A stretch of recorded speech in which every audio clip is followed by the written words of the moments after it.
Masih dengan kisah-kisahku di masa kuliah. Teringat saat itu aku masih semester 7 di bangku kuliah. Kala itu kegiatan kami ketika sudah semester 7 adalah harus menyelesaikan sebuah mata kuliah KKN atau kuliah kerja nyata, yang dimana setiap mahasiswa sebelum wisuda harus melewati yang namanya KKN atau kuliah kerja nyata itu. Saat itu kami dibagi menjadi beberapa kelompok. Tiap kelompok digabung dengan semua jurusan yang ada secara acak. Dan tiap kelompoknya terdiri dari 20 orang. 10 laki-laki dan 10 perempuan. Dan kala itu aku dipercaya oleh dosenku untuk menjadi ketua kelompok kala itu. 2 hari kemudian kami dibagikan jadwal sebagai tempat kami akan KKN di sebuah desa yang ada di Kabupaten di Lombok Barat. Singkat cerita, 1 minggu kemudian kami tiba di desa tempat KKN-ku bersama 20 teman kuliahku. Maka di minggu pertama di desa itu, kegiatan kami adalah memperkenalkan diri bersama warga di sekeliling. Dan agenda lainnya adalah mendekorasi kantor desa dengan mengecatnya dan menempelkan kaligrafi serta nama-nama di tempat ruangan itu. Maka kedatangan kami sangat diterima di desa itu. Saat itu yang menjadi posko kami langsung di belakang kantor desa. Kebetulan ada ruangan kosong di kantor desa itu. Di minggu kedua, agenda kami adalah penghijauan dengan acara menanam benih pohon di pinggir-pinggir jalan. Mulai dari perbatasan masuk sampai perbatasan keluar di desa itu. Maka melihat kemajuan itu, Pak Kades desa tempat kami KKN itu mulai senang dan gembira akan kehadiran kami dengan program yang kami lakukan di desa itu, yang membuat desanya kelihatan berbeda dan lebih maju dari sebelumnya. Maka suatu hari Pak Kepala Desa memanggilku ke rumahnya untuk membahas agenda selanjutnya. Tiba di rumah Pak Kades. Saat itu kami hanya pergi bertiga dengan temanku. Kedatangan kami di rumah Pak Kades disambut baik dengan istrinya. Kami disajikan makanan yang lumayan mewah saat itu. Lumayan lama perbincangan kami dengan Pak Kades yang mendapatkan kesimpulan bahwa Pak Kades ingin menyatukan pemuda di desanya yang sangat sulit disatukan.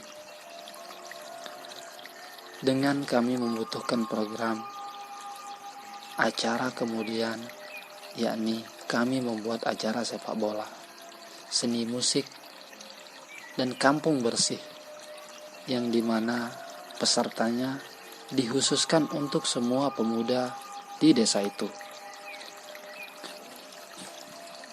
Singkat cerita, semenjak acara itu dimulai, antusias semua pemuda sangat luar biasa. Maka, lagi-lagi Pak Kades memberikan kami hadiah berupa piagam penghargaan karena kami telah berhasil menyatukan pemuda di desa itu. Sejak itulah Pak Kades lebih sering memanggilku ke rumahnya. Maka di sela-sela itu, akhirnya kami juga sering bertemu istri Pak Kades yang sangat cantik sekali. Giginya putih dan rata, senyumnya luar biasa manis. Apalagi bodinya, tingginya 170 cm. Montok lagi. Dalam hati kecilku, wajarlah ia bisa takluk di pangkuan Pak Kades karena ia menjadi seorang kepala desa. Namun dalam hati kecilku sudah mulai agak error melihat istri Bu Kades. Aku mulai sering bercanda dengan cara memujinya. 1 minggu kemudian, aku lebih sering lagi ke rumah Pak Kades. Yang akhirnya Pak Kades pun menyuruh aku untuk berkoordinasi dengan istrinya terkait program-program agenda kami selanjutnya, yang akhirnya membuat kami jadi terbiasa ke rumah Pak Kades walaupun Pak Kades sedang tiada. Maka suatu hari aku dipanggil istri Pak Kades. Ia bilang kepadaku, "Kamu ke rumah ya, ditunggu Pak Kades nih," ujar sang istri Pak Kades. Maka aku pun datang. Namun dalam hati kecilku berkata, "Yes, sekalian bisa lebih sering lihat istri Pak Kades." Terbesit dalam hatiku. Sesampai di rumah Pak Kades, aku ditunggu di ruangan kerja Pak Kades. Namun, yang kutemukan hanya istri Pak Kades yang lagi pakai rok mininya dan bau wewangiannya yang sangat harum. Maka aku seperti biasanya langsung bercanda kepadanya. Aku berkata, "Ibu, beda banget hari ini." Lalu Bu Kades menjawab, "Beda gimana?" Lagi aku berkata kepadanya, "Ya, beda. Seksi sekali, Bu. Pantesan Pak Kades betah di rumah," ujarku kepadanya. Maka Bu Kades menjawab, "Kamu ada-ada aja. Emang kamu mau?" ujarnya sambil bercanda. Maka aku mulai lebih ngelantur nanyanya kepadanya, "Pak Kades mana, Bu?" Ia menjawab,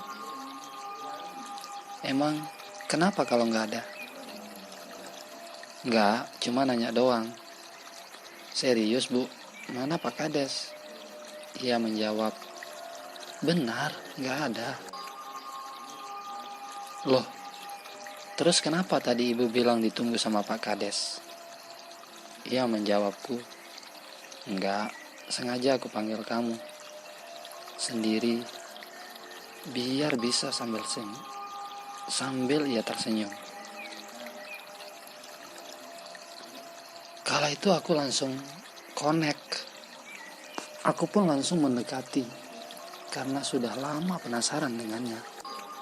Sambil berpura-pura berkata, "Ayo, mana tinggian aku dengan Ibu?" Maka ia mendekat dan berkata, "Kamu gak pengen dengan punyaku?" Sambil ia menunjukkan gunungnya kepadaku. Maka aku tak mau berlama-lama karena aku sudah jelas tak tahan. Maka aku langsung mulai di kamar kerjanya Pak Kades, kikuk-kikuk dengannya. Usai itu aku langsung pulang ke posko tempat kami bersama teman-teman KKN-ku. Dengan diselimuti rasa senang, 2 minggu kemudian, hubungan diam-diamku dengan Bu Kades berjalan baik dan tak seorang pun yang mengetahuinya. Maka setiap Pak Kades tiada di rumah, aku rutin menggilirnya.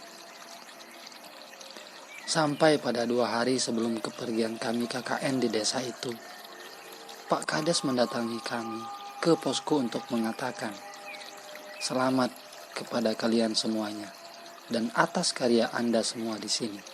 Maka kami akan berikan kalian nilai A+.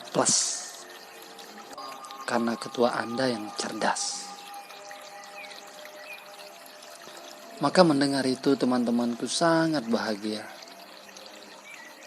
Singkat cerita, besok malamnya ada chat aku dengan Bu Kades ketahuan oleh Pak Kades. isi chat kami yang agak menjurus ke perselingkuhan itu membuat Pak Kades marah besar kepadaku. Namun saat itu aku tidak tahu. Maka di hari perpisahan dan penyerahan nilai, kami yang seharusnya dihadiri oleh Pak Kades, ternyata Pak Kades tidak datang. Karena ia masih kecewa dan super marah kepadaku. Dan mirisnya, teman-temanku malah jadi korban. Semua kami, ketika kami diserahkan selembaran kertas tempat nilai kami, yang awalnya kami anggap A+ semua, ternyata berubah semuanya menjadi D. Maka kami kaget, kenapa bisa demikian? Padahal Pak Kades sudah menjanjikan kami nilai A semuanya. Maka kami dengan sedih pulang ke kampus. 3 hari kemudian, baru Bu Kades cerita tentang Pak Kades yang sudah tahu hubungan aku. Maka dalam diam-diam aku sangat bersedih karena merasa bersalah. Karena diriku, teman-temanku juga harus menjadi korban yang sangat miris. Sama sekali semua yang telah kami kerjakan di desa itu tiada artinya, karena aku yang tak bisa menahan diri. Terima kasih telah tonton video ini. Kisah-kisah yang ada di video ini murni kisah nyata kehidupan. Karena itulah pesan kami, ambil positifnya, buang jauh-jauh negatifnya.